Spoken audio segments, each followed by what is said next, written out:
Escute, querido, precisamos ter muito cuidado com o uso de práticas mundanas dentro da igreja, ainda que se justifiquem essas práticas com o argumento de atrair as pessoas para a igreja. Eu li um livro de um homem, ele era o líder da igreja, da mocidade de uma igreja nos Estados Unidos. Essa igreja era vizinha a Hollywood, lá nos Estados Unidos. E ele escreveu um livro dizendo para os líderes da sua igreja, né, ao pessoal que auxiliava ele com o trabalho com juventude, e ao mesmo tempo dizendo a quem fosse ler o livro o seguinte: olha, nós não temos como competir com Hollywood. Eles têm os recursos necessários. Eles têm as pessoas necessárias. Nós não temos. Nós não temos pessoas, nós não temos as ferramentas para competir com eles. Mas nós temos uma vantagem.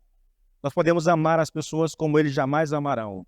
Eles podem entreter as pessoas com as suas diversões. Nós podemos amá-la e trazê-la para perto de nós. Verdade, querido. O que ele está dizendo? Não imitem o mundo. Não cristianize práticas mundanas e coloque elas dentro da igreja. É o que ele está dizendo. Não espiritualize essas coisas.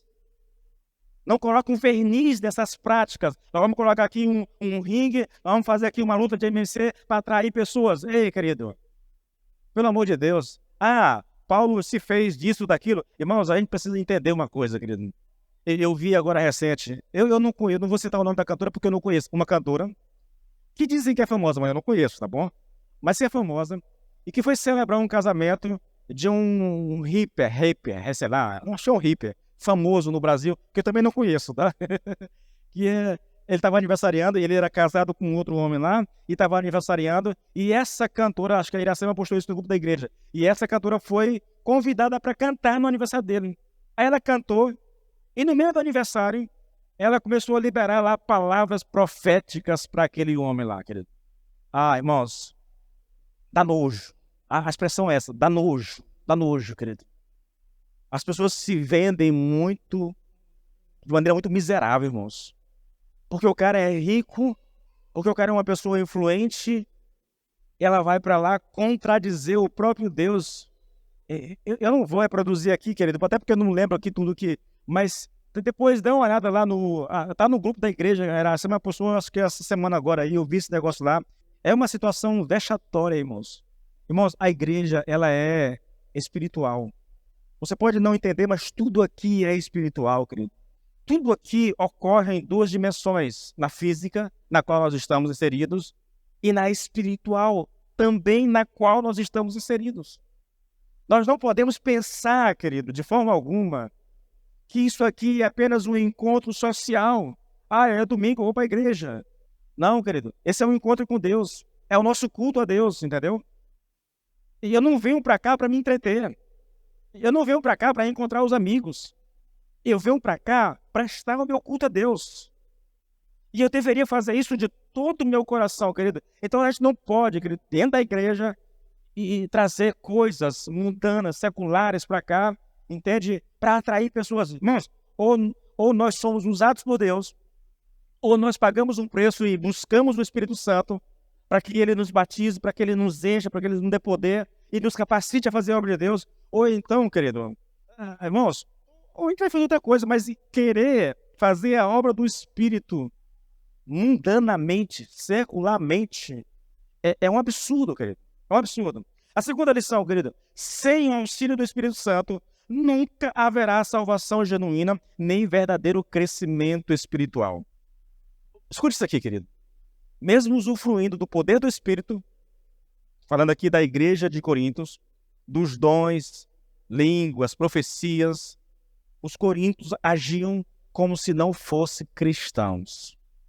Paulo diz no capítulo 1 que naquela igreja havia todos os dons, havia uma abundância de dons.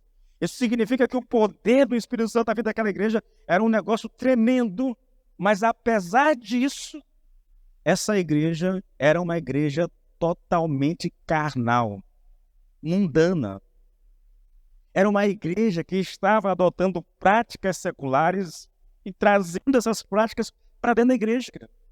Eu vou usar o último tópico aqui, porque eu vou expandir um pouco mais essa ideia, tá bom?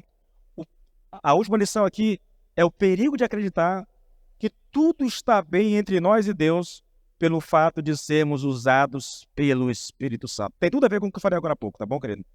Esses irmãos chegaram ao absurdo, irmãos, de se julgarem superiores ao grande apóstolo Paulo. Eles diziam a respeito de Paulo: ele é tímido e a sua palavra é desprezível. Eles esqueceram, querido, que Deus usou uma jumenta, irmãos. Eles esqueceram que Deus usou uma jumenta para falar com um homem de um coração endurecido. E depois usa esse homem de coração endurecido para abençoar o seu povo. Estou falando aqui de Balaão e da sua jumenta, entendeu? O que eu estou querendo dizer com isso aqui, querido? Eu estou querendo dizer, querido, que quando Deus quer agir, Ele usa crente, Ele usa descrente, Ele usa até uma jumenta, querido. Ser usado por Deus não significa que você está bem com Deus. Novamente, esse é o grande perigo, e boa parte dos pregadores que estão por aí famosos e falsos pregadores usam exatamente o fato de Deus nos usar para escravizar as pessoas, para aprisionar as pessoas aos seus ministérios, às suas igrejas. Eu sou o homem de Deus. Deus está curando nesse lugar. Deixa eu contar uma coisa para vocês. Eu só vou contar um milagre, né? O resto eu não conto não, porque aí complica. Numa igreja Imperatriz, uma irmã do louvor, ela era lésbica. Numa época em que isso era um negócio vexatório. Hoje está na moda, tá bom? Está na moda. Ela saía do culto e ia dormir com a namorada. Mas sabe de uma coisa? Enquanto ela estava no culto, o fogo caía, irmãos. O mover de Deus era uma coisa assustadora. E eu falo isso porque pessoas que estavam lá e que me contaram, era um negócio impressionante. Deus usava. No entanto, quando ela saía de lá, ela ia dormir com a namorada. Irmãos, uma coisa é provar do poder do Espírito Santo. Outra coisa bem diferente é manifestar o fruto do Espírito Santo. Nenhuma igreja do Novo Testamento manifestou tanto poder do Espírito, como a igreja de Corinto, através dos dons. Entretanto, querido, nenhuma igreja do Novo Testamento era tão problemática quanto a igreja de Corinto. Tudo que não prestava tinha lá. Divisões, era um irmão levando outro irmão para os tribunais seculares. Havia até um caso de um rapaz da igreja, cujo pai também era da igreja, e ele tinha relações com a esposa do pai. E a igreja se orgulhava disso, porque entendiam isso como uma manifestação da graça de Deus. Quando Paulo soube, querido, ele escreve uma carta e diz assim: olha, estou entregando a alma desse infeliz para o diabo. Os irmãos iam para a ceia era com toda a igreja, uma vez por mês, me parece que era uma vez por mês, eles se reuniam para ceiar. Na ceia, os ricos combinavam de chegar antes, aí eles se empanturravam com a comida e com a bebida. Quando os pobres chegavam, não tinha mais nada. É por isso que Paulo diz assim: olha, quando você for cear, sonda o teu coração, porque tem gente que está comendo para a morte. Irmãos, essa igreja, nós vamos passar por ela, essa igreja era uma igreja extremamente problemática, imatura, carnal. Mas o fluir do Espírito Santo nessa igreja era uma coisa assustadora. Queridos, aqui caberia pregação até meia-noite, irmãos, porque essa é uma das coisas que mais tem trazido confusão para a igreja hoje. Há uma falta de discernimento na vida das pessoas, há uma falta de conhecimento bíblico, e nós pensamos que só porque Deus usa uma pessoa, essa pessoa ela é espiritual. Nós a colocamos num patamar acima dos outros. Muitas vezes, aquela pessoa está em pecado. Repito novamente. Mateus 7:7, irmãos. Mateus 7, na verdade 7. Senhor, no teu nome nós expulsamos demônio. No teu nome nós curamos enfermos. No teu nome nós fizemos sinais e maravilhas. Se tem alguém que tem direito de entrar no céu, Senhor, somos nós.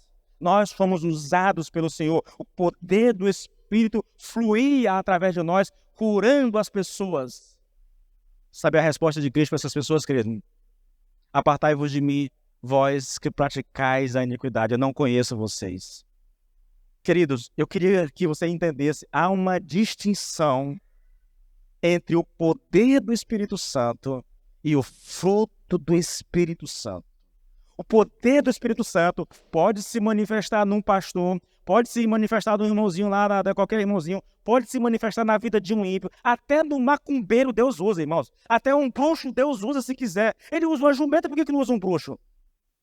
Isso não quer dizer, querido, que aquela pessoa que foi usada está numa relação de paz com Deus. Se você não entender isso, você nunca vai compreender a realidade cristã como ela deveria ser compreendida. Muita gente na igreja busca o poder do Espírito. Estão buscando o poder do Espírito. Não estou dizendo que seja errado, querido. Mas o poder do Espírito, sem o fruto, vai dar problema. Sem o fruto do Espírito, irmãos. Lembra lá de Paulo? Ainda que eu fale a língua dos anjos, né? Dos homens e dos anjos, ainda que eu dê todos os meus bens para os pobres, ainda que eu faça isso, ainda que eu faça aquilo, se eu não tiver amor, nada serei. Amor é o quê? É só o primeiro fruto do Espírito. O fruto do Espírito é amor, paz, alegria, bondade, benignidade, mansidão, domínio próprio. É possível você ser usado por Deus sem você ser de Deus. Não estou dizendo também, não me interprete mal, por favor, querido, que todo mundo que está sendo usado por Deus não é de Deus. Não é isso, irmãos, pelo amor de Deus. Tá? Esses cristãos aqui, esses crentes aqui eram crentes, irmãos.